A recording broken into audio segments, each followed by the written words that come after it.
This episode of Bend the Knee is brought to you by Sir David the Huntsman, whose words are, replacing Sir Ezra soon.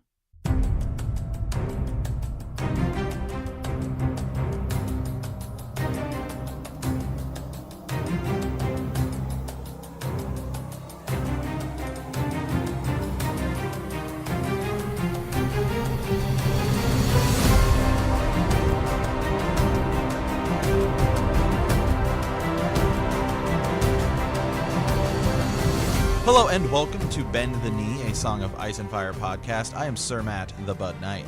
And I am Sir Ezra the Unwatchful. Welcome to our Song of Ice and Fire book club. Today we are into chapter 41, John 5 of A Game of Thrones. And in Fire and Blood, we are discussing Three Heads Had the Dragon, governance under King Aegon the First. Yeah, Sir Ezra, how are we doing this week? Well, I think I'm on the... here's the thing, Sir Matt. It all depends on how the poll goes on Facebook. This very well may be my last episode ever on Bend the Knee. I mean, if people ask me to be banished, then I will be banished. And yeah, I mean, hey, well, we're gonna go ahead. I mean, I forget things too sometimes. Well, here's the thing. It's okay. I mean, hey, if this is your first time listening, by the way, like sometimes people just click on this first episode, made a big blunder last week, and I wanted to say this episode is brought to you by Lysa Aaron. Thanks for killing John, because, it's like, I actually, the funny thing is when I got off the podcast last week, we finished, I started pacing around my house. I was just like, I've thought, like, I had for years, I was like, yeah, she probably killed him. Yeah, I'm sure she did, actually. And then I was ready to bring it up in that chapter, and Sir Matt's like, yeah, dude, it's actually confirmed, man, that you're right. I mean, you're right in thinking that, but it actually, says that. And I'm just like, oh my gosh. It's just funny how, like, and I think too, when I've gone backwards, so now when I'm back reading in Game of Thrones, it's like some things that I feel like I knew towards the end of the series, I'm sort of like, what happened to that knowledge? Where did it all go? It's just kind of funny. So I've been pulling a Sir Matt, and I've been reading the end of the series, to sort of keep all that fresh, because if you don't read it and if you don't look at it, it actually you do kind of lose it. Think about this, Sir Matt. When we were doing a World of Ice and Fire, I'm reading through Fire and Blood. I'm like, oh yeah, I'm starting to remember some stuff from the King Aegon, his conquest that I totally forgot about. But we had just read it a couple months ago. So, it's those little tiny details. But this was not a little tiny detail. This was kind of a big one. And so it's just kind of funny the way it came out. So, anyways, but yeah, we'll see how it goes. We'll see. My future is in the hands of the realm. So we shall see. Yeah. So how you doing, buddy? Hey, hey man, I'm doing good. Have been having some issues on the Kings Road. My car's was having some issues. Just had to take it in for $1,500 worth of repairs. So, that's just that was like the thing I was just dealing with kind of before I hopped onto this podcast here. So I was like, oh sweet. Yeah. But hey, you know what? That happens. Sometimes your cart breaks down, and you find yourself at a little inn at the crossroads. Yeah, so you just kind of that's how so. Goodness. Yeah, but I'm pumped because things are going good. Other than that, man, we got HBO, we got a teaser this week. Yeah, right. Yeah, we got a teaser. We're gonna do a big breakdown of it. We got a cool chapter in Fire and Blood. We got kind of a shorter chapter in the main show. Yeah. We've got a great poll going that's going to kick Sir Ezra off the podcast. Life's good about that. Feel good about that. Sir Matt, if you want me to go, all you have to do is say, my friend. Just say, your time has come. Hey, all right. Hey, no, it's all right. It's all right. So, all right. Well, yeah, I feel like everything is going good, but HBO show is coming soon. Yeah, go ahead. Yeah. Quick update just for everyone. We did send out the Google form, so you guys should have that in your mailbox. I sent it out this past weekend. So it just for T-shirt sizes for our patrons. If you can fill that out, we want your size and address and all that good stuff. Make sure you fill your name out there so we know who it goes to, and so that is in your inbox. So please, if you could, fill that out, and that'd be fantastic. So, yep. Yeah. and Sir Ezra and I have a lot of other stuff behind the scene working. I know I've been talking about a big summer hall theory for seems like 2 months, but I'm almost done with it. Mm-hmm. And Sir Ezra and I are going to be getting that going here soon. Yeah. So we think we've got most of the kinks worked out in the Raven's Nest. So yeah. That's gonna be coming soon. Yeah, I think we've got that good. So scheduling that. Sir Ezra, we also have a drinking game to plan. Yeah, we do.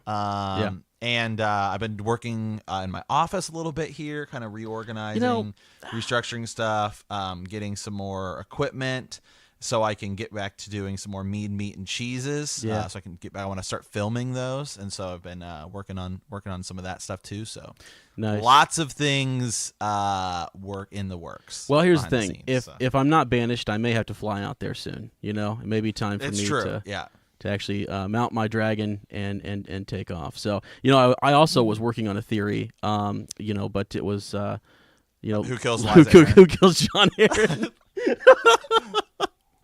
Oh my gosh! Yeah, man. So I had to abandon that one last week. Yeah. Anyways, but no, I actually do have a couple other kind of green dream topics, things that I want to discuss that are open ended and there are no answers. It actually. One of the things, the Ghost of Harrenhal, a couple months ago, I had been holding off on reading the Winds of Winter chapters, and now I'm just like, screw it. I'm just ready to. Yeah, we're almost there. So I had been holding off, but it's like, nah, it's just time to read them. So I started that this past week. So if you guys were noticing that, we had held back on that, time to end that. I think if you have questions or comments or things, Ravens, you want to discuss about some of those chapters, feel free to send them because I am now reading those. So just you need to trip up like last week because man, I just started diving into all sorts of Game of Thrones stuff, which has been really good for me because I'm in probably 3 to 4 different fandoms each week, and it just is like nuts to kind of keep track of. But it's been hey man, I'm right there with you. Sir Ezra, I know you do some Star Wars stuff, some Lord of the Rings stuff. Yeah. And so you're always keeping up on that, and I do some video game kind of podcast stuff as well. And so it's a lot, man. It's a lot going on right now. Yeah. It's awesome. It's good stuff. Okay. All right. Well, news this week, Sir Ezra. There was, and I shared it in the group on the page, a short little 1 minute, no real new footage teaser kind of hype trailer. Released on YouTube and Twitter and stuff like that. Yeah. And so for those of you guys who haven't seen it, we shared it on the page. All you gotta do is a quick search.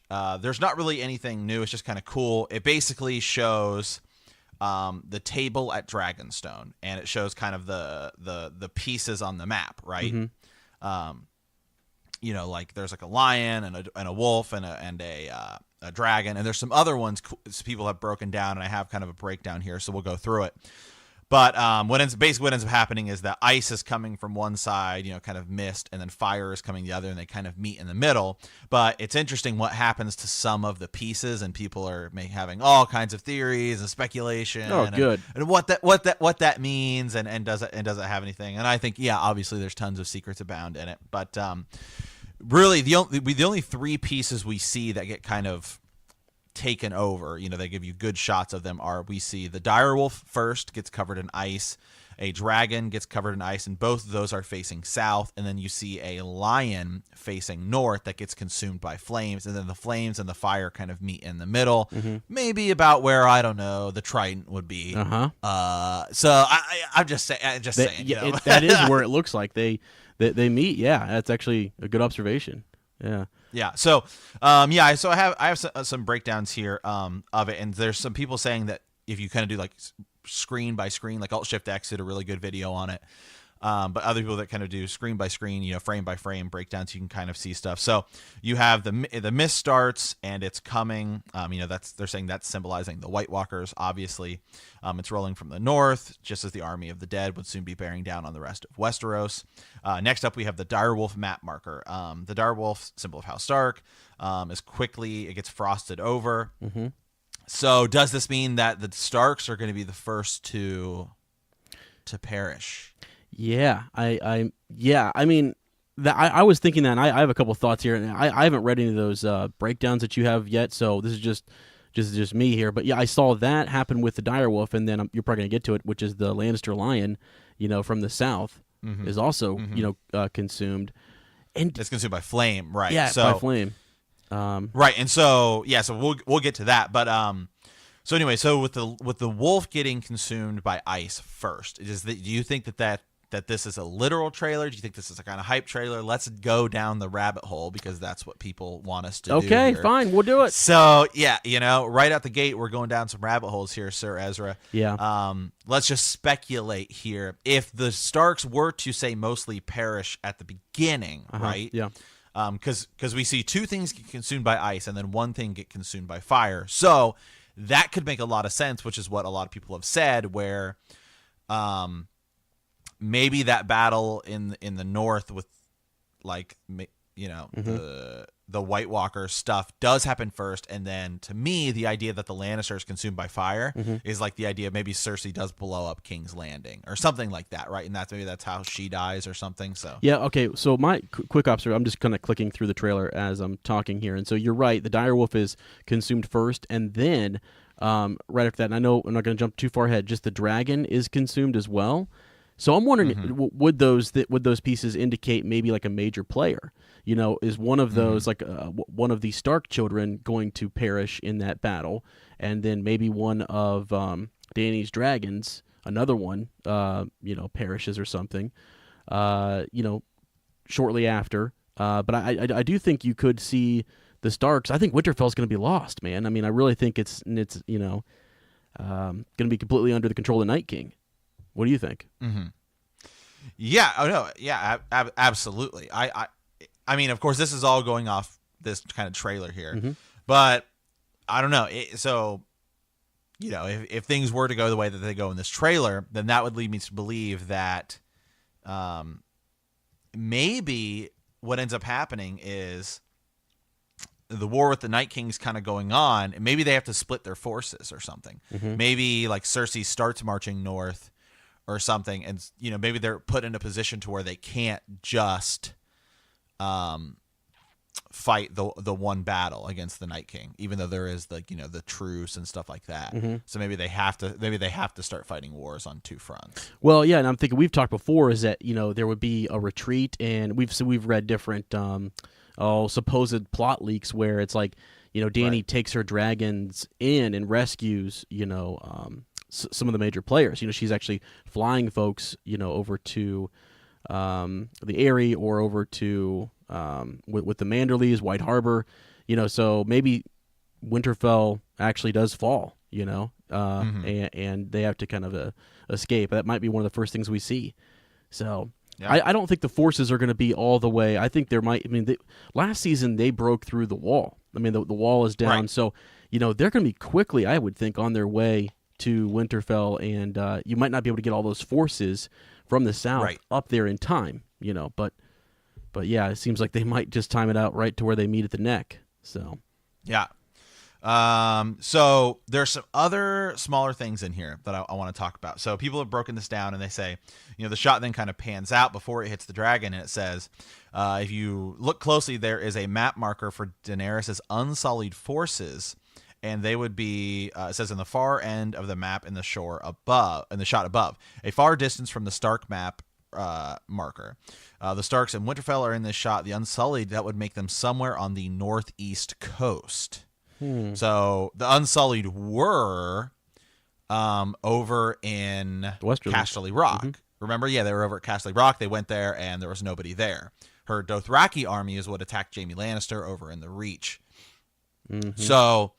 So now her unsullied forces will have marched over to the east side. Maybe they're going to get on a ship as well, and maybe ride north, or maybe they're kind of hanging out there, to kind of still be maybe a blockade in the event that Cersei were to break her promise. Yeah. Or maybe they're hanging out there over in White Harbor. And that's where it looks like. That's what it looks like. Yeah. And if you look just to the right of that and over, beyond, that is the Vale. Actually, it looks like you can see some of the, what could be the Eyrie. So Right. being consumed down south of the the neck. So I don't know. I didn't notice that till just now. I just went back and looked, and I can see the unsullied marker right there. So Yeah. huh. So some other things people have noticed. It says down south things are looking a little more calm for the moment, although there's an alarming fire burning beyond Dorne. It says notice the sun with a spear map marker in the background. The fire quickly spread, setting ablaze the Lannister map marker, which we imagine sits over King's Landing. Soon the whole countryside is on fire. Mm-hmm. Finally, the two forces of nature meet, colliding in a stream-filled haze near the center of the map. Notably, they clash. The clash happens where the three forks of the River Trident, a place of obviously of historical significance. Mm-hmm. But the cool thing though is that as the trailer kind of ends, the fire and the ice meet and they form this kind of rock formation, Yep. almost like a new wall. Yep. Okay. Yep. That's exactly. I'm glad I didn't jump ahead because that's what.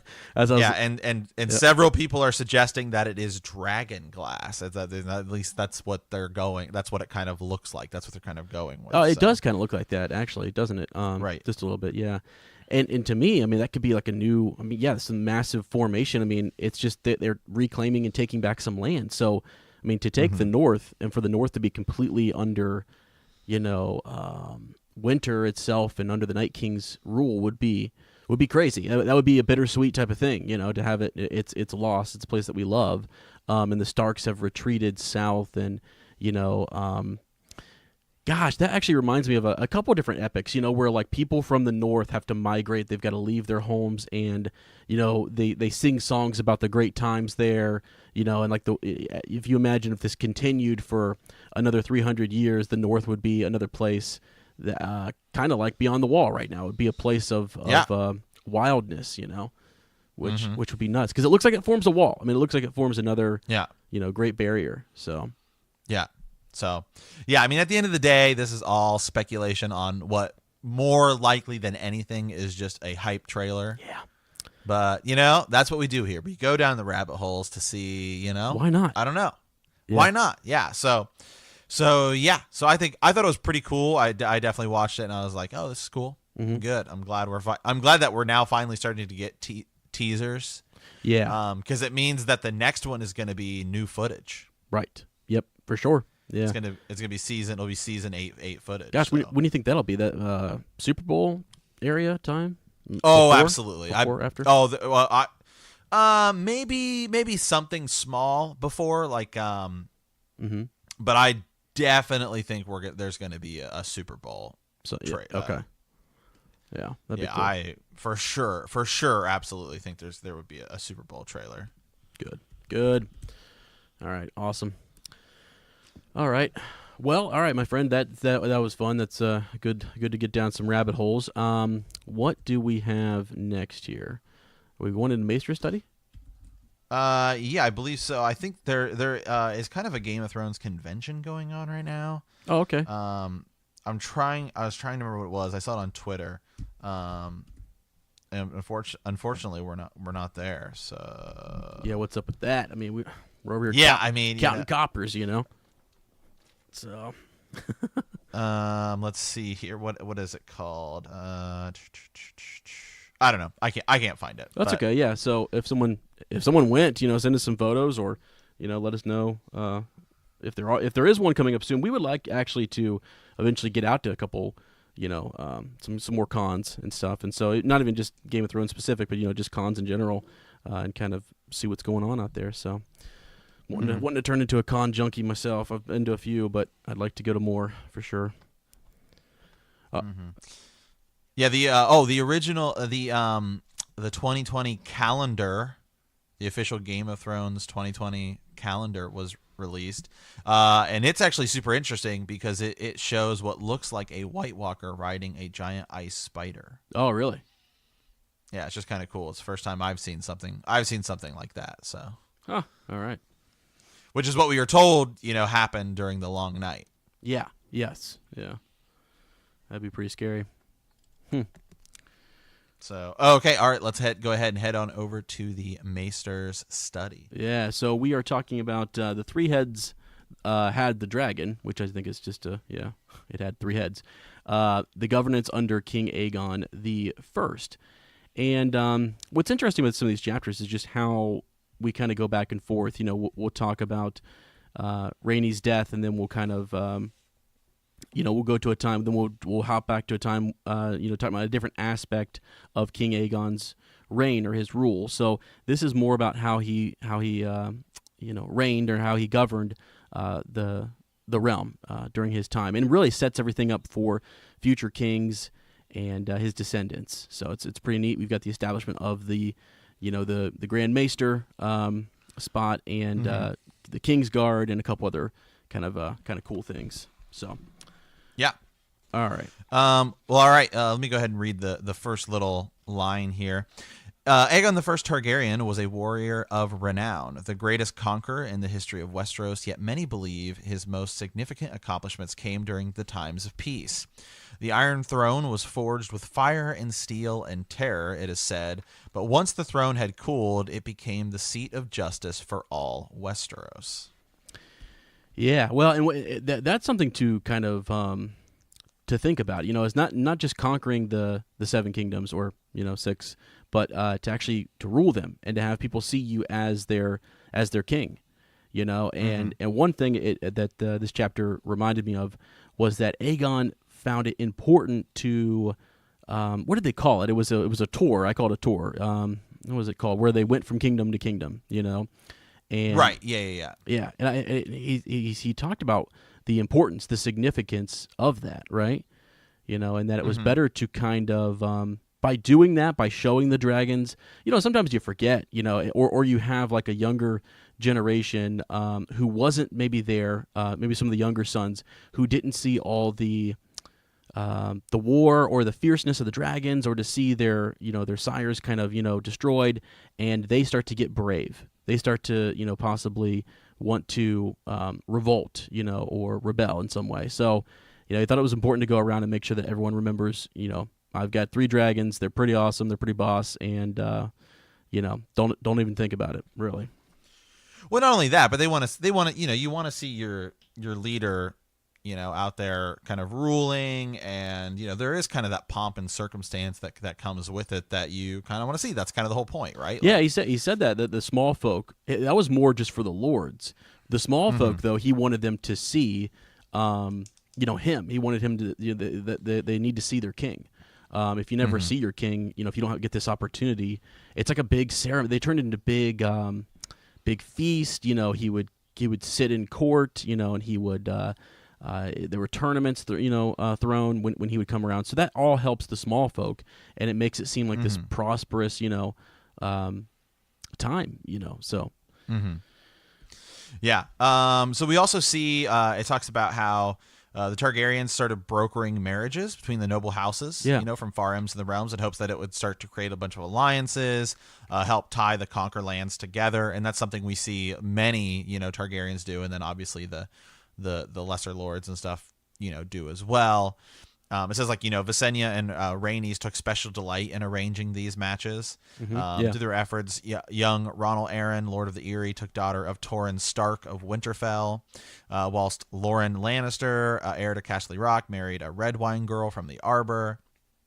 And so, that's a way to kind of start building those relationships, and hopefully tying up some of the loose ends that, they had left in their conquering. Yeah, there was even the one I found that was interesting was the marriage between the Blackwoods and the Brackens. One son from each house took a daughter from the other house, and it was just kind of neat because they've been feuding for years, and there was some way in which they wanted to try to mend that feuding, which was neat, actually. Yeah. And let's and then it but I like this line here, or this paragraph here. Though none had doubted that Aegon Targaryen was the final authority in all matters relating to governance of the realm. His sister Visenya and Rhaenys remained his partners in power throughout his reign, save perhaps the good Queen Alicent, the wife of King Jaehaerys I. No other queen in the history of the 7 Kingdoms ever exercised as much influence over policy as the Dragon Sisters. That was one of the lines I had talked about in my initial review that I like, because it's like clearly this was written before Cersei Lannister. Yeah.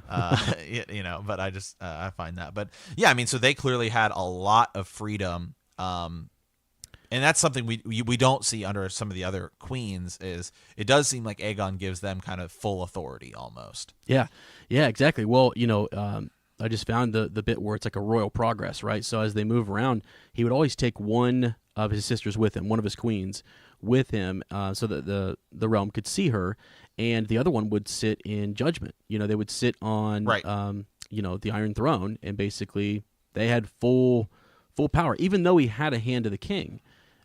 They still sat there. I mean, I'm sure when both of them were gone, then it defaulted to the hand. There must always be a Targaryen on the Iron Throne. Yeah, there you go. Yeah, exactly. So, yeah, that was pretty neat. And so with that, looking at the Iron Throne in King's Landing, we get more of the Aegon fort, right? Just how it kind of came to be and how it just kept growing. You remember that bit where it's just sort of talking about. Yeah. It became at one point, I think, when we end this chapter, it's the third largest city or inhabited, place in the Seven Kingdoms, behind was it Gulltown in Old Town, yeah. I don't know if Gulltown was it or not, but yeah, it was definitely Old Town was one of them. So, anyways, yeah, it definitely kept growing and growing and growing, and for a while there, They had the hills, right? So you had Aegon's Hill, you had Visenya's Hill, and Rhaenys Hill. So they named the three sort of hills after the Dragon Lords, and we'll talk more about as it grows, sort of what happens. There's a couple rebellions and different things. Well, actually, some pirating, some slavery that causes Aegon to sort of look to his defenses there in King's Landing a bit. But so that was one segment of the chapter that I was. It's a little boring, but it also just shows you the evolution of King's Landing, and why. Also, sometimes I think people wonder, it wasn't. It's why Maegor and some of the Targaryens later have to do so much to it, because it wasn't intended to be a city, really. I mean, it was sort of like it just grew into. It was this fort that kind of just kept growing, and it's really mismatched and takes a while for them to get it kind of uniform. I think he's spending a lot of time on Dragonstone. He preferred to be there because it was more roomy, and it was more well stocked and had more history. So yeah, no, absolutely, yeah. I like something I kind of like as right after that is this when it kind of starts to talk about Aegon and his journeys, right, which we had talked about a little bit. It is better to forestall rebellions than to put them down. Yeah. And I think that's a really good thing, because if you can just kind of hold it off, or prevent it from happening in the first place, then you don't have to start a war. Yeah, absolutely. Yeah, and that was where I was saying, just the idea that, like, as time, because he reigns for quite a while, and some of those lords, some of the lordship turns over to younger sons. It's like they need reminders. You got to keep going out there and kind of reminding people that we're still here, we're still in power, and that was part of that royal progress that they were making, which is smart. I mean, which is really smart. I mean, he's also like the other thing too is when he was going and doing those royal progresses, he would sit on. It said at one point it didn't matter whether it was whatever dais or throne he was sitting on in the different regions, he would hold court.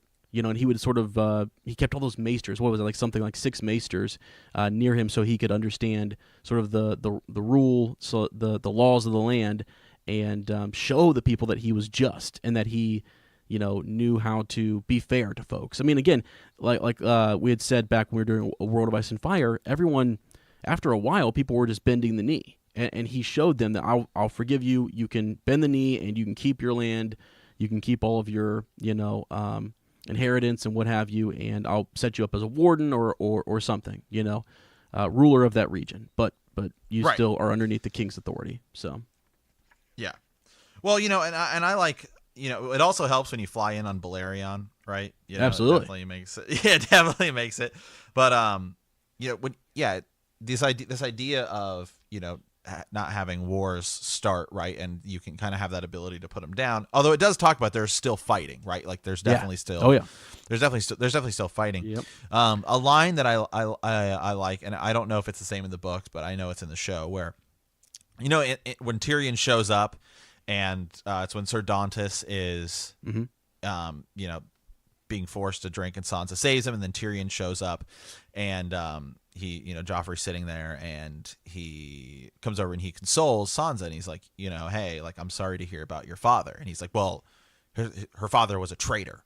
He's like, yeah, but he's still her father. And that's kind of the thing with these rebellions is, even like, you look at somebody like Balon Greyjoy, right? Like, yeah, he's totally, well, for starters, he's dumb. I think Balon Greyjoy is just an idiot. Like, there's no way you're gonna like take over the the seven kingdoms. But he's still Theon's father. So like even that he grew up like a Stark, his dad is still always going to be his dad, even if his dad was in the wrong. So right. I think that's something that Aegon Targaryen kind of realizes, and I think that's why he is able to. Yeah, that's why I think they're instilling these laws and trying to get these marriages and stuff. So hey, we need to quickly move on from this. Yeah, exactly. Well, and the other bit too was how much he kept close ties with Old Town and with the faith. Right. So he was often working with them and always trying to appease them because, again, him having two wives and those wives being his sisters. I saw somebody post something funny in the group not too long ago. They're reading about how people were, upset with like the Targaryens for their marriages, and we all get like defensive, like how dare you, like why are you mad at Aegon for having two wives and they're both his sister, because Gur puts us in that place where it's like we love these characters and we're like, what's wrong with that, so it's just kind of funny. But yeah, so he's always trying to keep up good, good face. Yeah, with I mean, faith. yeah, right here, Aegon's chief concern was peace. Yeah, like So yeah, I think that's the first law of the land of the first law of the land shall be the king's peace. Yeah. King Aegon decreed, and any lord who goes to war without my leave shall be considered a rebel and enemy of the Iron Throne. So not necessarily the war to, if you're going to feud with other lands, no, you just cannot fight each other. Period. Right. Yeah, keeping the king's peace. Yeah, that's a good one. Mm-hmm. Yeah. So now it does move on here just a little bit. I'm on page 45 here, and this is where I was bringing up earlier how the city had grown and needing those defenses. And at one point they look to the example of Lannisport and Old Town to build their Great Wall. Okay, so they build this big wall around King's Landing, just sort of because of the Summer Island raids. So many women and children, 1,000 or more, I think, were like sold into slavery. And so he definitely started, and that shows concern, for his for his people. He may not always be there, and be this just ruler and have his dragons to protect everybody, because at first it's sort of like who would dare attack King's Landing? But then he sees he's also away, a lot of times, and just wants to show his people that they are protected and that they're safe, and so they start to kind of work on building up King's Landing and from there. So let's see a couple other things here. Well, it goes on to kind of talk about I like that it talks a little bit about each of the queens, and again, this is another thing that we had kind of read. I think this is expanded upon. It talks about like Queen Rhaenys took great interest in the small folk. Had a special love for women and children. Once she was holding court in Aegon for a man brought before her for beating his wife to death. Oh, yeah. The woman's brothers wanted him punished, but the husband argued that he was within his lawful rights. Since he had found his wife abed with another man, the right of the husband to chastise an erring wife was well established throughout the Seven Kingdoms, except for in Dorne. Mm-hmm. The husband further pointed out that the rod he used to beat his wife was no thicker than his thumb, and even produced the rod in evidence. When the queen asked him how many times he had struck his wife, however, the husband could not answer, but the dead woman's brothers insisted there had been 100 blows. Wow. Yeah, and so that was within his right. And then so Queen Rhaenys consulted with the Maesters and Septums, then rendered her decision. An adulterous wife gave offense to the seven, who had created women to be faithful and obedient, and therefore must be chastised. As a god has seven faces, however, the punishment should consist only of 6 blows, for the 7th blow would be for the stranger. that the first 6 blows the man had struck had been lawful, but the remaining 94 had been an offense. That's kind of the rule of 6. And we talked about that before. That had come up at some point in World of Ice and Fire. Then it talks a little bit more about Queen Visenya. So I like this kind of background here. Talks about, she did not share her sister's love and music. She was not without humor, though, but, it says there's a darkness in her. Yeah. And it says... I like this, though. It says, Visenya was to outlive both her siblings, and it was rumored that in her later years she could no longer wield a sword, so she delved into the dark arts, mixing poisons and casting malign spells. Some even suggest she might have been a kinslayer and a kingslayer, that she may have killed Aegon Targaryen. Yeah. Well, yeah. Or Aenys, too, his son. Yeah. So, yeah, that gets kind of dark at the end with her. One of the things I thought was funny is right before that they talk about her. She kept for her own fool a hunchback called Lord Monkeyface. So I hadn't come across. I don't know if that's new, but I don't remember that being in A World of Ice and Fire. And when he choked to death later, she acquired an ape and dressed him in Lord Monkeyface's clothing. So trying to show just this other side of Visenya, that she did have some humor and things. She was just more of a warrior, more of a stern type of warrior. Right. And one thing to contrast her, as you said, with Rhaenys, and we've always talked about her being more into the arts and various things. We talk a lot about that when we talk about Aenys. But it was said that there was great wisdom actually in her. Giving favor to some of these bards and some of these singers, because they would then go sing of her beauty, around the kingdoms. They would sing of the warrior king, Aegon, and for the small folk, if they are kind of okay and accepting of this, or they see Aegon in this light, that really does a lot for their cause, and it really sort of helps to solidify their power. And so that's one thing I didn't, I think we had actually talked about that again previously, but it's really important to kind of think about. We just had that happening with Catelyn, bringing Marillion, the singer, along to sort of capture all of the, the story and to tell what happens, later on. So yeah. So one thing I want to say quickly about that. The idea that possibly Visenya Targaryen poisoned Aegon Targaryen. Yeah. So that if that was ultimately what happens, or even if it's not, that is interesting, because that would draw a parallel to Rome, right? So when Rome became an empire under Octavius, and then who becomes Augustus Caesar, his wife Julia. Or not Julia, Livia Drusilla. She wants her son, who is not Octavius Augustus's son, Tiberius, to become emperor, and she keeps trying to get him to name him as his heir, and he won't do it. And so she ends up poisoning Augustus, so that Tiberius can actually then become emperor. And so it's interesting, because here you have Visenya, same thing, where she's probably going to want her son Maegor to become king over one of Rhaenys kids,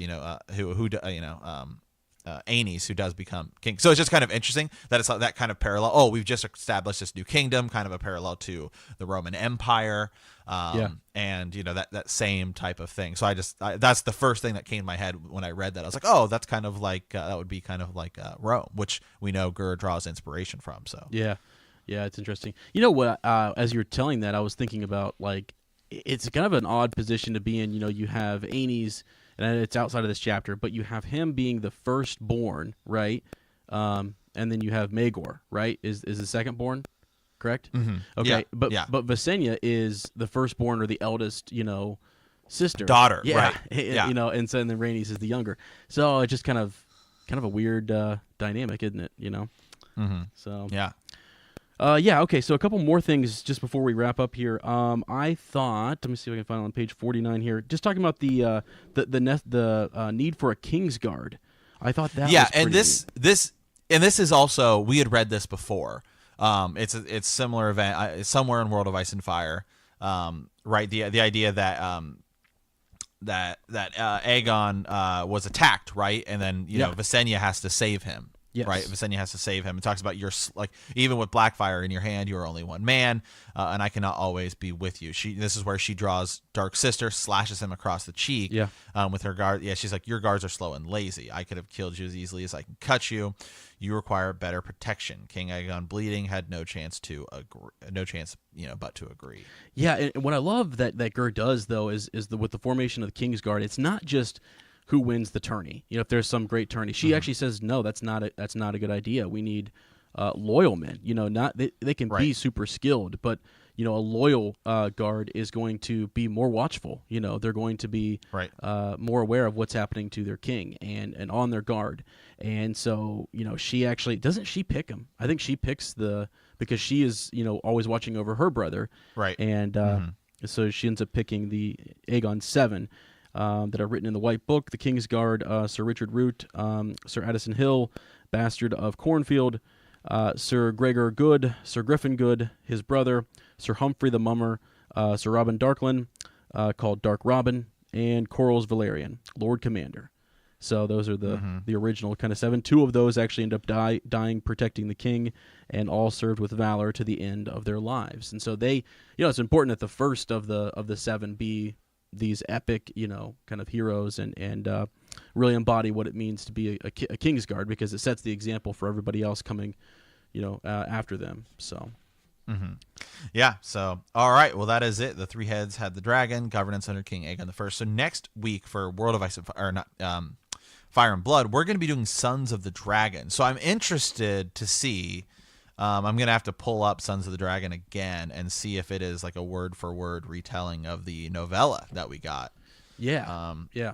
I think it kind of is. So right, well, kind of a cool way. It makes it easier to find, yeah. Yeah, it does. Well, and I even kind of thought, as I went back and read a couple of those other chapters, that there's just little tiny things that are just subtle differences, or things that he leaves out or adds in, just real minor. But so it forces me to read every last bit of it, which is fine. I enjoy it. So, okay, my friend, I think it's time to head into the reread. Absolutely. Let me pull it up here. So, yeah, last week, I can easily recap this for us. We learned go right ahead. That John Aaron was killed by Lysa. So that happened. Catelyn gets news from Riverrun that House Lannister is gathering an army at Castle Rock, and that actually is I think that's kind of interesting. I love thinking about Riverrun and what she's feeling with her brother Edmure and with Hoster Tully, and what's going on there. Is he too sick? Why didn't he write the letter? Why also is Lysa keeping it from her sister, or not bringing it to her right away? She's kind of power hungry. There's a duel between Bronn. He ends up killing Ser Vardis Egan, and Lysa is forced to set Tyrion and Bronn free outside the Bloody Gate to take their chances with the Mountain Clans. So that was a recap from last week. Now, this week we are in John 5, but last week we were in John 4. And, I'm sorry, last time we were in John. Yeah, that's weird. Yeah. That sounded weird. Well, we were never in John, but we were in John 4. Last time we were talking about John. Oh, boy. Oh goodness, it's all right. You're lucky that wasn't a female character. Well, yeah, exactly. I mean, dude, the amount of in the last couple of weeks, the amount of offensive things I've said, or the amount of things that I've said wrong, they're just piling up on me like crazy. It's so hilarious. But anyways, yeah, last time talking about John in 4 there, Sam appears in the yard and is training, and Sir Alistair Thorne is a dick, and basically. Is trying to teach, the John and his friends, how to fight. He's trying to prep these men for the Night's Watch, to be men of the Night's Watch. And, they end up kind of helping Sam out. They kind of, he convinces the other recruits to go easy on Sam and help him along, because he's a craven, my friend. He's a craven. So this week, though, the summary for John 5, Sir Alistair announces that he is passing 8 recruits, including John. There's a bunch of celebration. He's happy that he's moving on. They're all ready to get out from underneath Alistair Thorne's watchful eye. Sam, he's not going to be protected, though, anymore, and he is actually going to have to continue training with some of the new recruits that are coming in. John heads to Maester Aemon to see if Sam will be allowed to be his steward, since he can read, write, and do sums. All right, there's your summary. So let's get into some of these details here. And this is kind of, as you'd said, Sir Matt, a pretty straightforward chapter. It's it's definitely a shorter chapter here. So I'll go ahead and read kind of the first thing here. You are so hopeless as any boys I'd ever trained, Sir Alistair Thorne announced when they had assembled in the yard. Your hands were made for manure shovels, not for swords, and if it were up to me, the lot of you would be set to herding swine. But last night I was told that Gurren is marching 5 new boys up to the King's Road. 1 or 2 may even be worth the price of piss. To make room for them, I have decided to pass 8 of you on to the Lord Commander to do with as he will. He called out the names one by one: Toad, Stonehead, Aurochs, Lover, Pimple, Monkey, Sirloon. Last he looked at John and the Bastard. Yeah, I love that he's nicknamed them all. I mean, that's sort of what's interesting is we see this from John's point of view, right? And it's Sir Alistair Thorne, who's a jerk. He's just that's his job, though, man. That's what he's supposed to do. And it's funny. I mean, I imagine he treats every single one of the recruits kind of the same way, and he finds ways to toughen them up a little bit, or to knock them down a few notches if they need to, or build them up if they have to be built up, except for Sam, clearly. But yeah, I don't know. It's just a different different approach, and he's also pissed. He's up there at the wall, man. I mean, he kind of when you look at Sir Alistair's, where he came from and his whole history. We looked at it. He was a Targaryen supporter who was sent to the wall, for being a Targaryen supporter. So so I mean, I don't know if he only knew, who John truly was, or is. So Pip and those guys are very, very excited, and they're all hooting and hollering and definitely excited. And it says that the other boys gathered around the 8 who had been named, laughing and cursing and offering congratulations. Halder smacked Toad on the butt with the flat of his sword and shouted, "Toad of the Night's Watch." Yelling that a black brother needed a horse. Pip leapt onto Grin's shoulders, and they tumbled to the ground, rolling and punching and hooting. So, they're excited because it's finally they get to kind of it's like graduation, man. You finally get to go get a job, be assigned something, get into this normalcy, I guess. Mm-hmm. Absolutely, which is good. So and then you're no longer training, and you're a member of the Night's Watch and stuff like that. But Sam, except for Sam, yeah. So and I mean, essentially, this is where they kind of, so they kind of go have their special meal, right? Yeah. Lots of food there, right? I mean, they got it from the Lord Commander's table, right? Which is cool. Yeah. There's a line before that, right, where they're talking, and Sam kind of says, Sam and John are kind of talking, and he says, I'm happy for you. He says, he looks at John. He says, you'll be first ranger someday, just as your uncle was. And John says, is. Yeah. He would not accept that Benjen Stark had died. And then that's kind of it. So that's just like a one quick little kind of line in there. But I like that it just that soft reminder about Benjen Stark, right? Like that's still something John is concerned about. Yeah. Well, and all of that. I mean, that there's so much attention given to that. There's so much attention given to whether Benjen Stark is alive or not. And so that's why we've had great conversations in the past about it, and it's one we'll have in the future, I am sure. But yeah, I love to see the hinting, just that he is still alive and he's out there. And he's not necessarily who we think he is, according to Gur. So, the whole cold hands thing is something that Gur has actually spoke about publicly. So because he's not, Benjen Stark isn't cold hands, Right, as what Gur said. Cold hands is cold hands. He's cold hands. Who was Benjen Stark. There you go. Okay, there you go. So anyways, he's reminding him there. At this point, the guys kind of run over, get on John a little bit. They grab his arm and all that kind of stuff. And by the time he turns back around, Sam is gone.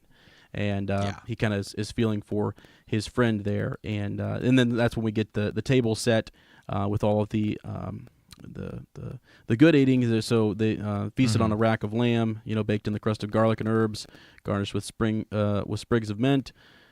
Yeah, sounds great. So it's good. Yeah, mashed yellow turnips, all sorts of good stuff. Butter dripping everywhere. Salad, chickpeas, turnip greens. You know. We had this, Sir Matt. We had the iced blueberries and sweet cream. You know. Yeah. You and I have had that actually. So. Yeah, that one was really good actually. That was Yeah, it was really good. Yeah. So it's basically just ice cream. Blueberry ice cream. Yeah. Ice cream. It's awesome. And so Pip is starting to wonder, well, okay, what's going to happen now? You know, what happens next? I mean, where do we go? Do we stay together? And some of them are hoping, Gren's hoping to be a ranger. Mathar wants to be, what's he say? Oh, he says you and everyone else, right? And Halder's the one who says it's the builders for me. What use would rangers be if the wall fell down? So everyone has their strengths and their where they want to be. They're all supposed to be fighters, though. They're all supposed to be able to pick up, steel for the Night's Watch if need be. Where do you think you would be, Sir Ezra? Wow, that's a great question. If you had to take the black, I don't know, man. I think because you actually learn more about the stewards in this than you realize, which is that they because when you first hear about the stewards, you think it's just kind of like they're janitors, but that's not really the case. No, they hunt. They do a lot of different things. They need to read and write, and I don't know. I kind of like the idea of being a steward. That'd be kind of cool. I even look back at like Valen Poole and some of the stuff that he was responsible for. You're kind of like look to organize things and what have you. So I don't know. Maybe that. Right, because what does oh god now I'm forgetting his name. Donald Noy. Donald Noy is an armorer, but what is he? Is he a steward? Is he a builder? Yeah. I mean, so that would be. Well, yeah, he's he's a steward, I guess. He's just the blacksmith. Yeah, but he's got. Let's see. Yeah, but he's got. But you initially are put into one of those three categories. So clearly, there's even rangers. I think there's sub jobs inside of that. Yeah. Interesting. I have to look up all the different jobs up there, but I don't know. What about you? What would you go with? I think I'd probably be a builder. Yeah. Okay. Yeah. Yeah, I think that'd be kind of. So cool, you'd be like repairing the wall and repairing some of the keeps and stuff, Yeah, building stuff, fences, stuff like that. Swinging a hammer. I think that'd be. I'd be okay. Yeah, you could do that. Yeah, nice.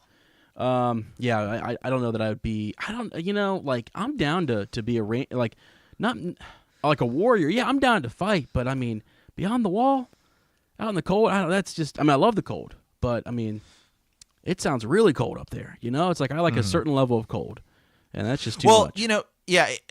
I don't know. I didn't go into the military, so I'm not entirely sure how it works. But even it seems like all of them take tours, or turns, on the wall, on the wall. Yeah, watching off the wall. So, yeah. Whatever we need to do to obviously keep Sir Ezra off the top of the wall, because he clearly is not watchful very much lately. But I'm not ready, guys. The unwatchful should not be up there if we want to survive. All right. Yeah. And how'd those wildlings get over here? Well, I don't know. Sir Ezra was up there. He was, I don't know who put him up there. Yeah. But yeah. So here you go. I just looked up kind of the structure here. You've got the steward. Okay. The stewards are responsible for the assortment of crucial features, providing vital day-to-day services. They hunt, they farm, tend horses, gather firewood, cook meals, make clothes, maintain weapons, bring supplies needed to the Night's Watch from the south. Yeah. So he's probably a steward. Yeah. Yeah. And so and Donald Noy would be a steward. Yeah, and I would love. I'd be okay being a blacksmith. That'd be awesome. Oh yeah, that'd be cool. Yeah. You got Bowen Marsh serves as the Lord Steward or First Steward. You've got the builders are responsible for tending to and maintaining the wall and its castles. The order provides masons, carpenters, miners, woodsmen to this end. Let's see. Rangers are the main fighting force, adept at surviving in the wilderness, tasked with scouting and patrolling the haunted forest beyond the wall. They actively defend the wall and ride out to face the Watch's enemies, including wildlings and the legendary Others. First Ranger is Benjen Stark. So, yeah, because he's not dead. All right, yeah. He's not dead. Yeah, so there you go. There's just a couple of the, All right, let's dive back into this, though. So, yeah, they're excited to get their positions, and we'll see where each of them kind of end up next time we're here. But because for now, I mean, John at one point, like he doesn't finish his strawberries or his blueberries, excuse me, his blueberries and cream. He's not eating very much, and when they ask him about it, he's just worried about Sam, and he's just like they're gonna, it just doesn't sit well. He's a friend of his now, and he's worried about him, getting either, I don't know, tormented, killed in some way. What no one's gonna be there to protect him. Right. So, let's see here. Yeah. So well, I mean, yeah. So I mean, basically he ends up just going to Maester Aemon. Yeah. Is ultimately where he goes. Go ahead. Yeah. And actually, right before that, one of the things that so yeah, he talks about his sadness and all this different stuff, and they talk about possibly going to Eastwatch and Shadow or the Shadow Tower and all those different things. He goes back. His direwolf is there, and he goes out to ride for a little bit. And I thought this was an interesting sort of conversation he has with himself. He's out riding. He goes down the creek a little bit. He just literally takes off, and no one's going to stop. No one is there to stop him. I mean, he can just obviously leave and ride on if he wants to. And he actually thinks to himself, that he could just keep riding, and by daylight or by I don't know when it was that he was out, but that he hasn't sworn his vows yet. He is still a free man. He still could leave. And so he has that little thought, that little conversation with himself. And I thought that was kind of interesting, just thinking back to, Winterfell. And he's sort of like, there's nothing there for me, though. Really, I wouldn't be welcomed. I'd be welcomed by my brothers, but there's no place for me in King's Landing, either with my father. So yeah, he's kind of. Well, he thinks, and then he thinks about his mother too for a second. Yes, he does. Right. Yeah. And he thinks about, like, she must have been somebody pretty unhonorable if even Lord Eddard Stark wouldn't. Yes, too ashamed to speak of her. Yeah. Mm-hmm. Yeah. Yeah, that's what he says. But because she was either a whore or an adulterous fool, something dark and dishonorable, or else why was Lord Eddard too ashamed to speak of her? Yeah, and he's just kind of makes him sad, makes him just kind of wonder. He's kind of got nothing, and he knows once he marries the Wall, essentially, that he can't leave. He starts to think about these other places, these other great sites in the world that he will never go to, unless he's sent there by the Watch to either get recruits or supplies. So, yeah. Yeah, but as you said, then he shows up and speaks with Chet and is trying to get in to speak with Maester Aemon, and they said that he's abed, but Maester Aemon lets him know that actually, really, I don't sleep that much anymore. The older I get, I don't need as much sleep, and that treating a visitor is actually kind of a nice little mix-up for him. So John is shown in there, and he gets a chance to talk with Maester Aemon, and this is kind of cool. I was thinking as I was reading, how much does Maester Aemon know? About John. Oh, exactly. That I was just wondering, like what does he know? I don't know. I wish we knew more, but we'll get it later. But yeah, so he kind of says, John refers back to his own upbringing and basically looking at not being wasteful. He explains everything from when Sam showed up to where they are now and how he was kind of picked on, and so he wants to kind of see if Maester Aemon will take him in as a steward, and Chet is kind of offended. They kind of ask the questions like, well, can he hunt? Can he gather? Can he ride a horse? Can he do all these different things? And John kind of says, no, he can't do any of those things, but he can read and write, and he's read every book in his father's library, and that's what he loves to do. And so. He could be of service there because one of the other stewards that's with Maester Aemon is blind or is going blind or has bad eyes or something like that. Right. Yeah. Yeah. And Chet can't read. Is that right? I mean, he's not able to help with that. So that would be a great help to Maester Aemon, right? Is to help. Right. So. Well, yeah, and he's also worried. He's gonna die. If he doesn't. Yeah, if he doesn't do something to help his friend. Yeah, for sure. For sure, but it actually, he finds a good, this is a good spot. Because Chet can't read the Ravens. Maester Aemon needs someone to read them and someone trustworthy, because the other guy his sight is failing. He's older. He's not, right. It's not that he can't. It's just that it's starting to fail. So you need to train someone to kind of take over that role. So great wisdom, Well, and I think too, it's like, I don't know that Sir Alistair Thorne would actually ultimately kill Sam, but that's what they think, is going to happen. I mean, like, I mean, you talk about how badly you need people. It's like, I'm sure they would find something for Sam. Yeah. And I think he's just sort of like, John doesn't see any point in, he kind of makes the point that like Randall Tarley, is that his father, right? Right. Wasn't able to make him a man in all these years. There's nothing that we're going to be able to do here to change him. He's not somebody who's going to change. He is who he is. Why waste time? Why waste him as a resource? He says, he reminds Maester Aemon that the Night's Watch needs every man they can get. And they exactly. Yeah. Exactly. Yeah. I mean, so use his skills, and Maester Aemon's moved by it. He's like, yeah, this is, he can see that Maester Lewin had taught John well, actually. And he says, your mind is as deft as your blade, it would seem. And John says, does that mean? And Maester Aemon says, it means I shall think on what you have said. The Maester told him, and now I believe I am ready to sleep. Chet, show our young brother to the door. So yeah, he's moved by John and sees his wisdom. And I actually wouldn't be surprised if Maester Aemon had, he talks with the Lord Commander as well. So some of this decision making that's done in the next couple John chapters, Maester Aemon's seen a lot here. You know what I mean? Even though he's blind, he's right. He's seeing what character John has. Hold on a second. Did the Tarleys support the Targaryens? I think they did. I'd have to look it up real quick. During Robert's Rebellion, I'm fairly certain that they did. Did they? Let's see. I'm gonna pull it up here. I am fairly certain that they were Targaryen supporters during Robert's Rebellion. What are you getting at if they do? Well, I'm just saying, he would also know that he's a Tarley, and that's I see. And so maybe that's something else that was kind of in the decision making, maybe. Yeah. It could be. Yeah. I mean, wow, dude. Right here. Yeah. Randall Tarley. That's what I thought. I forgot. He commanded the vanguard of the Reach during the Battle of Ashford, where he killed Lord Carafin and forced Robert Baratheon to retreat. Mm-hmm. However, Randall's liege, Lord Mace Tyrell, took credit for the victory. But yeah. Huh. Maester Aemon would know better.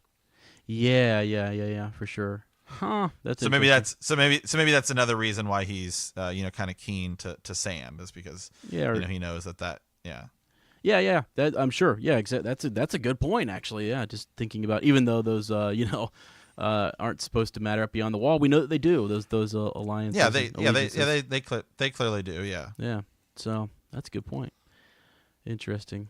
So, anyways, yeah, we'll see. I mean, in the next couple John chapters here, just that. Gosh, it feels like it goes so. I don't know. Like it's going to take us a bit to really get to some of the. Some of that action that John has, so because he's going to have some turmoil here at the end of this book with just I brought up the whole bit about him riding, out kind of riding around, just being free and thinking about leaving because of as we know what happens here towards the end of this story. So, all right, yeah, absolutely. So yeah, I mean that's pretty much it, kind of for the chapter. Yeah. Yeah. Yeah, that's pretty much it. John, I mean, it's short. Then John kind of leaves, and that's it. So, all right. Well, Sir Ezra, I think we have a raven, don't we? We do. Yeah, we have a raven here. Let me get the old doc up here. Let's see. This was from Lord Eric of House Noble. And we actually, I think, received this a while back, and it was right around the time we were switching things up with Follow Up Friday.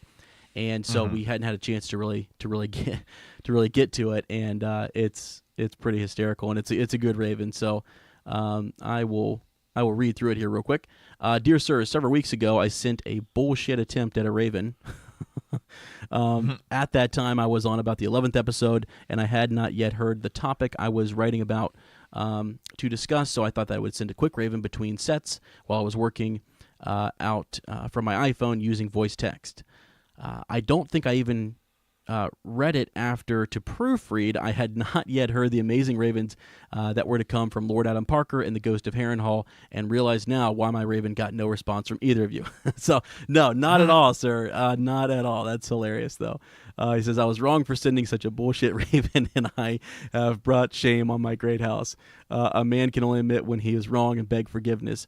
Part of the topic, Cat's Paw Dagger, I was asking about has since been discussed a little bit, so I will try again because some of the ideas I have ideas on have not yet been discussed. So here we go. This is definitely pertaining more to the show. Hold on, real quick, 1 second. Yeah. Yeah, and I just want to say, even if somebody's talked about it, go ahead and bring it back up. Like, it's fine, especially because we'll come back to it. We'll talk about it again. There's always new information that we'll kind of uncover or think about, and that's going to make all those connections. Oh, yeah.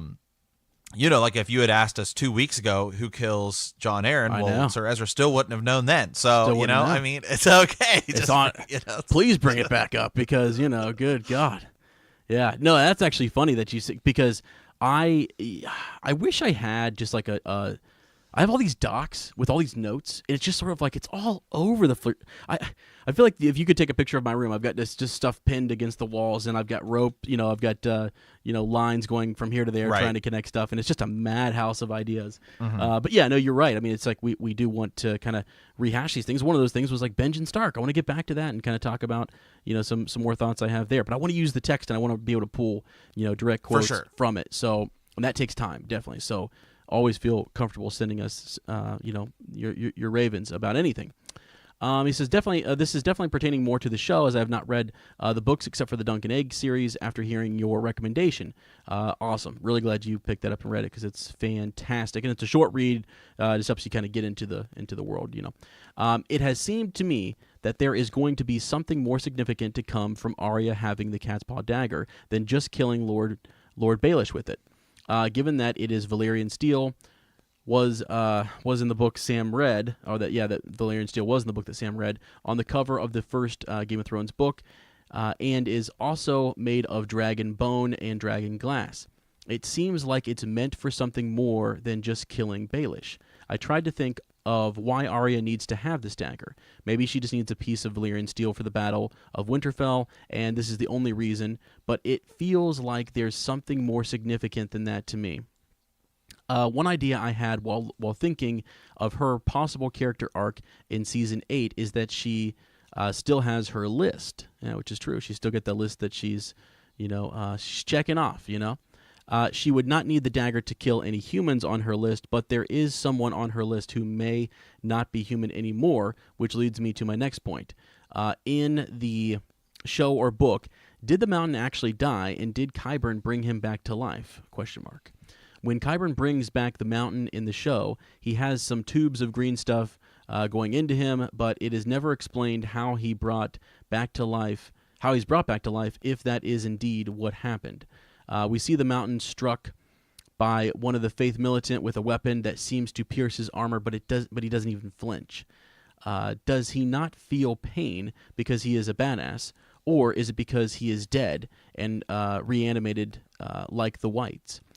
We are all fairly certain that the Clegane Bowl is going to happen, and I assume most people think the Hound will win, but I wonder if he is going to be able to actually kill the Mountain. I see a scenario where the Hound gets the upper hand and stabs the Mountain, but cannot kill him because the Mountain cannot be killed by regular steel like a White. If that were to happen, the Hound is going to need Valyrian steel to kill him, or possibly dragonglass. I could see a scenario where Arya steps in to save her old traveling companion. Would be a cool way to still have Clegane Bowl and let Arya check another name off of her list. I would not be surprised if none of this happens, however, but it seems to me like there is going to be something significant to come from this dagger, possibly Arya using it to help Jon kill the Night King. The scene when Bran holds it and asks Baelish if he knew who it used to belong to makes me think Bran saw the whole history of the dagger and that it is more important than we have seen so far. Hopefully this was a more worthy attempt at a Raven. Lord Eric of House Noble. So there we go, Sir Matt. Thoughts on that? Wow, a lot of thoughts. I like that idea. I like that idea that maybe Arya has to step in and crosses a name off the list. As far as the mountain goes, in the show, in the book, his head gets like cut off, doesn't it?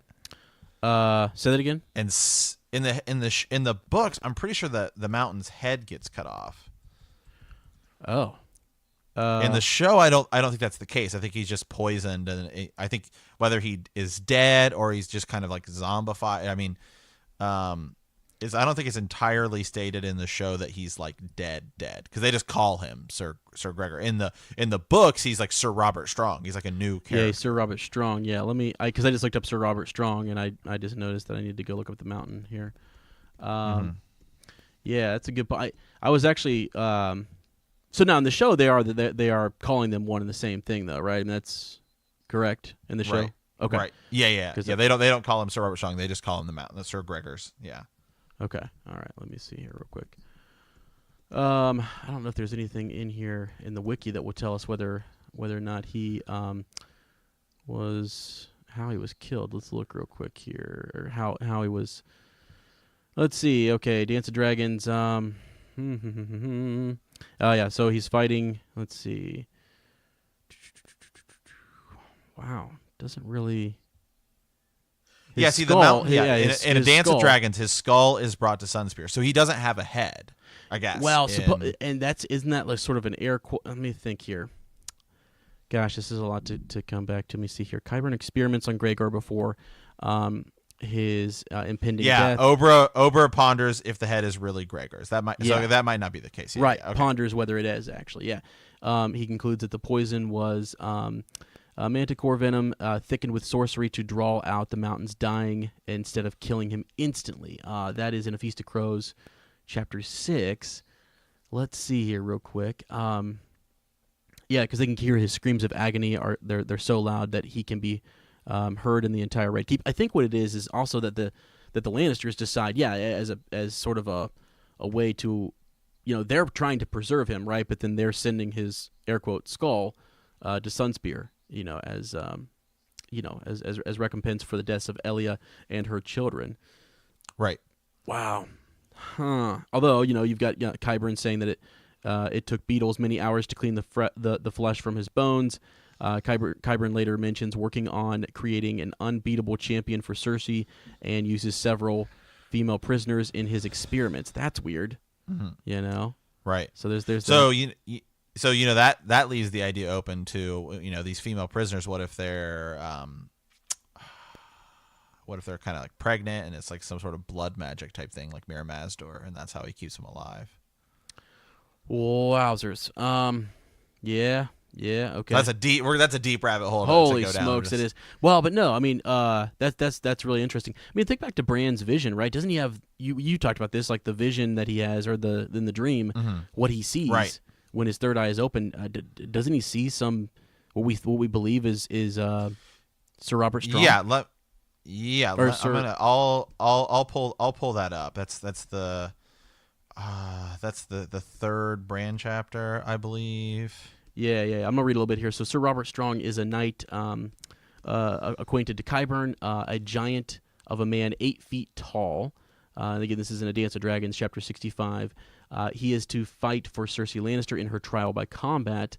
Qyburn's suggestion, that he joins the Kingsguard. Yeah, go ahead. Okay, yeah, go ahead. So this is when Bran is having that dream. It says, he looks east. He sees a gallery racing across the waters of the Bight. He saw his mother sitting alone in a cabin, looking at a blood-stained knife on the table. He looks south and sees a great blue-green rush of the trident. He saw his father pleading with the king. He saw Sansa crying herself to sleep at night. He sees Arya in silence, holding the secrets hard in her heart, which is interesting because that's, that line is both current with what was happening and also foreshadowing, right? Yeah. Because she let her wolf go, and so that you could read that line as, oh, this is what's happening, and then also some foreshadowing, right? The list and things like that. There were shadows all around them. One shadow was dark as ash, with the terrible face of a hound. Another was armored like the sun, golden and beautiful, which is probably Jaime Lannister. Over them both loomed a giant in armor made of stone, which clearly, the mountain. But when he opened his visor, there was nothing inside but darkness and thick black blood. Mm-hmm. Yeah, blood. Huh. That is interesting. Yeah, just some more tidbits on it. If that is what we're... Yeah, that's from Chapter 17, Brand 3. Yeah, okay, gotcha. Something interesting that Sir Kevin Lannister notes is that he doesn't take food or water, and he never sees him use the privy, right? So, yeah. So that's interesting. Let me just look here. There are some theories, by the way. Bran's Green Dream. There it is, right there. As to who this person is. But yeah, there's more on A World of Ice and Fire, Westeros.org. They've got a lot of good theories and different things brewing here. So that is interesting. So it comes back. So the question comes back to Arya and would she possibly help the Hound kill his brother if this is his brother? Well, in the show it will be, right, for sure. Right. I mean, they're all concerned about. I think we can almost say in the books too that it is. I mean, they're all concerned about his identity. Kevin Lannister, Mace Tyrell, they're all kind of like saying, no one needs to speak about his identity. We need him to prevail in Cersei's trial and all this good stuff. So that's all going on. But yeah, I mean, so would Arya end up could we see her helping out in that fight, Sir Matt? Yeah, absolutely. I think it's definitely a possibility. I mean, I still feel like the Hound is going to kill his brother somehow with fire. I think fire would do the job. Okay. And I think that would be a kind of fitting theme, right? Like he's been scared of fire his whole life, and he has to use fire in order to kill his brother. And it's that kind of full circle thing, right? Like his brother kind of made him the Hound. By burning him, and so to have to burn him back would kind of be that full circle thing. But the idea that Arya somehow intervenes, whether it's with the dagger or something else, I think is definitely a possibility. Helps her cross a name off the list or something. So yeah, something that's interesting. I'm just reading some of these theories about Robert Strong, and we never see his face, right? He always has his face shield down, and Doran Martell actually says, or Doran Martell says that the skull could be actually it's large enough that it could be Sir Rhaegar's, but there's also the idea, and you said with the Bran Green Dream that he sees just that black blood behind the visor, so there maybe is no head, as you say. So that's going back to what you were saying. It's that it's just sort of a. Who knows what type of sorcery it is. It's kind of like a headless horseman type of thing, Yeah, exactly. So yeah, you may, yeah, exactly. So they may have actually sent the head, but they're other ways to animate him and make him move. So yeah, you're going to need some type of special blade or magic or fire or something to destroy or to kill Robert Strong, because the whole idea is that he's an unbeatable. Guy. That's what Qyburn's working for. He wants to make this undefeatable champion. So right, we'll see. We'll see how that goes. But the other thing that was brought up here by Lord Eric that I think is interesting is the idea that the blade, the Valyrian steel dagger, that it has a lot of significance. There's a lot to it. I mean, you've got the dragon glass, the dragon bone. It's Valyrian steel. It's been there from the beginning. A lot of different mystery, different wordsmithing by various characters on who it belonged to originally and who used it and all that kind of stuff. So I think that is something we've tried to talk about before, and one of those things that we'll come back to again, I'm sure. So, but yeah, all right. Hey, great theory. Thanks for sending it. I'm digging this House Noble here. Yeah. Combat is an ocean, and we're the sharks. Yeah. Most people don't even know how to swim. I like it. Oh, that is hilarious. That's awesome. All right, Lord Eric, thanks, man. We really appreciate it, and thank you to all of you guys for listening. Don't forget to check out our Patreon series. We've got some fun stuff. We had actually contemplated doing one of the Green Dreams there, but I think Sir Matt and I have been talking about just taking he might have a topic, I might have a topic, and it's more of just every once in a while dropping a Green Dreams type of episode for you guys. So we're working on that, and that will be coming soon. So definitely stay tuned. Send those Ravens. Continue to send those to btkcast@gmail.com.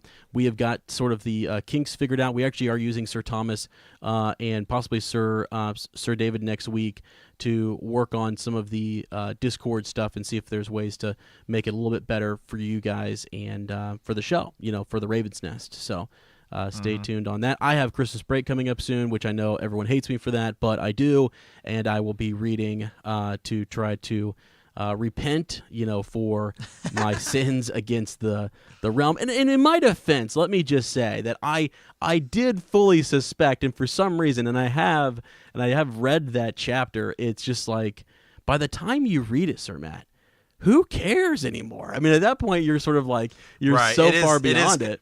Well, and to be fair, of all of the deaths and stuff like that, John Aaron's, like who killed John Aaron, it's kind of not super important. Well, and maybe that's why, I'd always kind of suspected her, but then maybe I suspected her because of my first initial read. Obviously, we learn what we learned, but over the time, it's become less and less significant, and it's amazing to me that, I don't know that I forgot it, but but yeah, in my defense, it's one of those things that's sort of like, by that time, it's sort of like, who really cares? And I need to go back and watch the show, because I was just reading in A Dance of Dragons here, and I was looking at how much the show actually does a decent job of I mean, we're beyond. I always forget that we're beyond where the books are, and there's just there's a lot there, and so sometimes I get some of that also mixed up or forget what happens in the show. So. Anyways, friends, but yeah, we're gonna have more of that coming. I think Sir Matt and I also talked about doing getting the rewatch up and going here soon at the start of the new year, and getting some stuff kind of backlogged. I think we'll have a chance with this format. We can sort of get through a couple different chapters over our break or over the holidays, and then have more time to do some live stuff and to do some Green Dreams, some Raven's Nest, and some rewatch stuff with you guys. So we're looking forward to that.